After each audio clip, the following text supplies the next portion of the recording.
Well, just a white guy sitting out in the woods again. Maple MAGA. I'm actually enjoying my blueberry tea with pure maple syrup in it. And I want to discuss a couple things today. I want to discuss the Maple MAGA terminology. I want to discuss the crossing of the aisle yesterday from a conservative to a liberal. Went from conservative to a liberal. And I want to talk about the slander campaign that is being launched or has been launched against Pierre Poilievre. The left refer to him as PP. And I also want to touch on the violent faction of the left-wing movement, and that's Antifa again.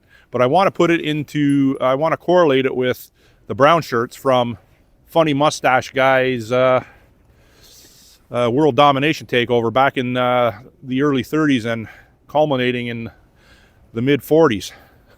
May in 1945. So a lot of negative rhetoric, a lot of slang terminology is directed at people like myself, like Maple MAGA, like white supremacists, like white nationalists, Funny Mustache Guy, the N-word, the other N-word, and a multitude of other incendiary under one umbrella sort of comments. And you know, if you talk to one of them, if you talk to one of these people that spew this nonsense, you've talked to all of them. They are reading from a playbook. It would seem like they're reading from a playbook. It's because they are reading from a playbook. This playbook was designed over many decades, over 100 years. It ties into the Cloward-Piven strategy, which I've said a few times in my videos. It ties into Funny Guy Mustache book. I'm not going to say the name of his book. It's a very popular book within a deranged circle of people, a large deranged circle of people. And I wanna also point out, I watch a lot of videos. I attended a lot of videos, obviously, and I attended the trucker convoy in 2022 in Ottawa, Canada. Everyone that watches my videos knows that. And I just more recently, on October 25th, attended the Canada First rally. Now, they were two different rallies, but showed up there were of like mind.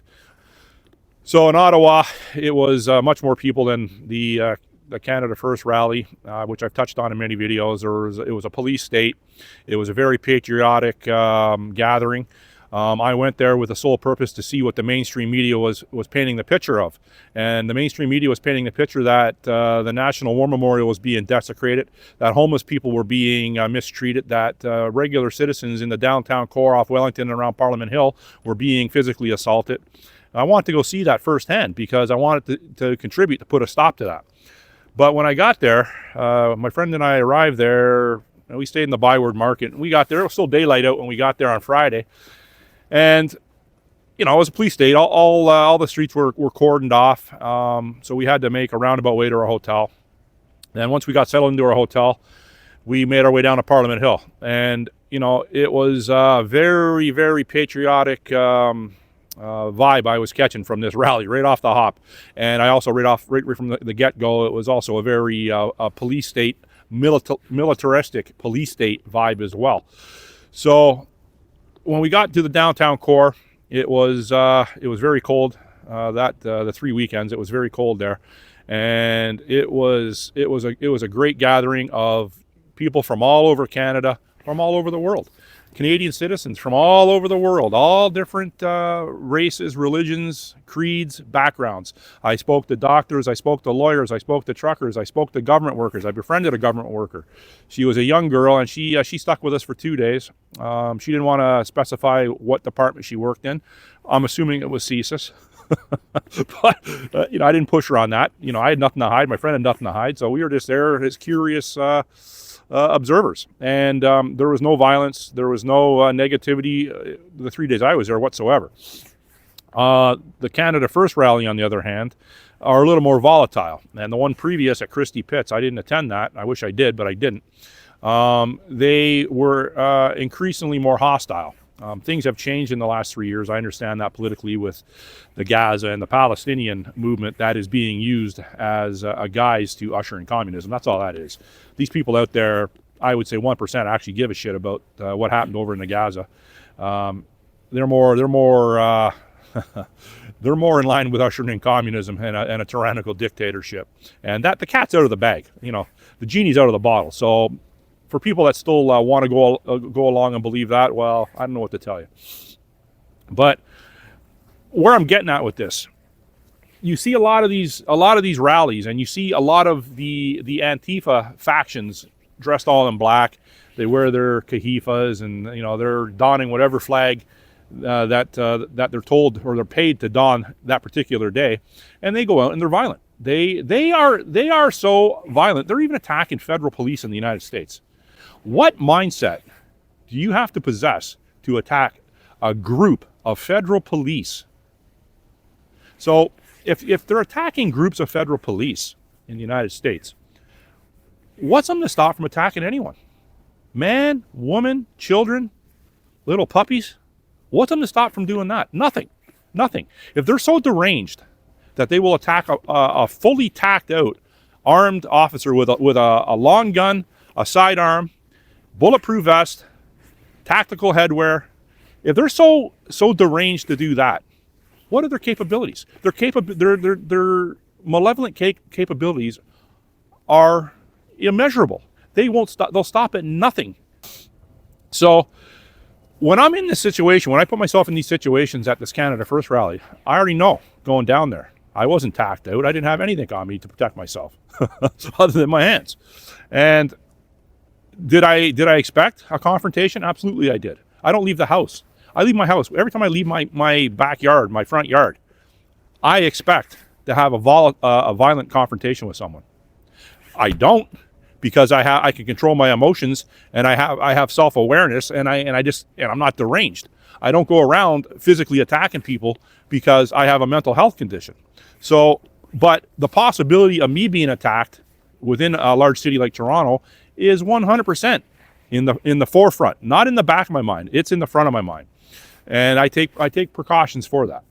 So when I put myself in a situation like the Canada First rally, I was prepared. I was prepared for whatever. I'm prepared for that. Like I said in a few of my videos, I've been down that road, and I'm not going to touch too much on that. Probably not going to touch too much on that moving forward. I've been in a few jam-ups. That's all I'll say, like I've said before. So my question is, this is a question I'm posing. Why are all these videos that I watch and what I've seen firsthand, why are the left so willing to not listen or try to converse or try to talk through their grievances? Why are they so willing to use physical force and physical violence? There's an old video kicking around. There's a bunch of people that they're either street preachers or they set up and they talk about abortion laws and all the things that go with the abortion conversation. I'm not getting into that. I'm pro-choice. I am pro-choice. But what I will say, a lot of these people, like Billboard Chris, for example, with the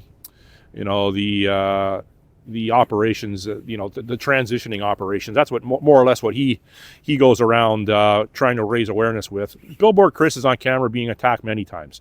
All these other people, the street preachers, these people that talk about the abortion rights and all that stuff.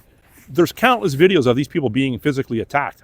So, in a lot of these videos, the people come up and some of them, well, a lot of them they get attacked, but some of them come up and they want to have a dialogue with the person. But when the person starts, putting forth facts, the person that is questioning why they're on the street becomes almost instantly violent. I just watched, this is an old video, you might have seen it, but I just watched the video this morning before I left the house of a lady doing that. I don't know where it was, somewhere in the States. And the guy that she went up to was a brown guy, and he had an abortion sign in front of him. And, she starts putting forth her case, and he starts talking back to her with facts, bringing facts.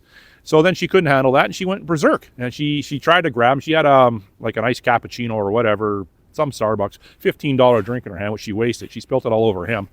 And she tried to claw at him. And she had I'm assuming it was her daughter with her. She's about an 8-9-year-old daughter. And her daughter's witnessing this. So the guy puts her down. He didn't hit her, but he grabbed her. And it's easy to put a woman down as a man. Most women. I understand a lot of women are strong and, they train in MMA and boxing. And I get all that. This one wasn't one of those women. She just couldn't control herself and decided to physically attack a man that was larger than her, and it didn't last long. He didn't hurt her, but then she started saying on the ground that he hit her, and it's all on video. He didn't hit her. So why is it there are so many videos out there like that? If we're the ones, the people that look like me, we're the ones that want to bring in violent change. I don't see any videos of like a Trump rally. I don't see the January 6th bullshit. That was all put on by the FBI and the Democrats. Don't even go there with me with that. That was all staged. That was a staged insurrection. I don't see videos of the trucker convoy for the 3 weekends of any video of people attacking homeless people or desecrating the National War Memorial, which I've been to many times, even on Remembrance Day. So I don't see any videos of that. All I see is videos of people on the left throwing cans of soup on priceless paintings, spray painting statues. I think that were people that were slave owners and colonizers, and you know, a bunch of vandalism, a bunch of violent left-wing organizations attacking things, whether it be people, property, scratching Teslas, setting fires to Teslas. You know, so it's never on the right.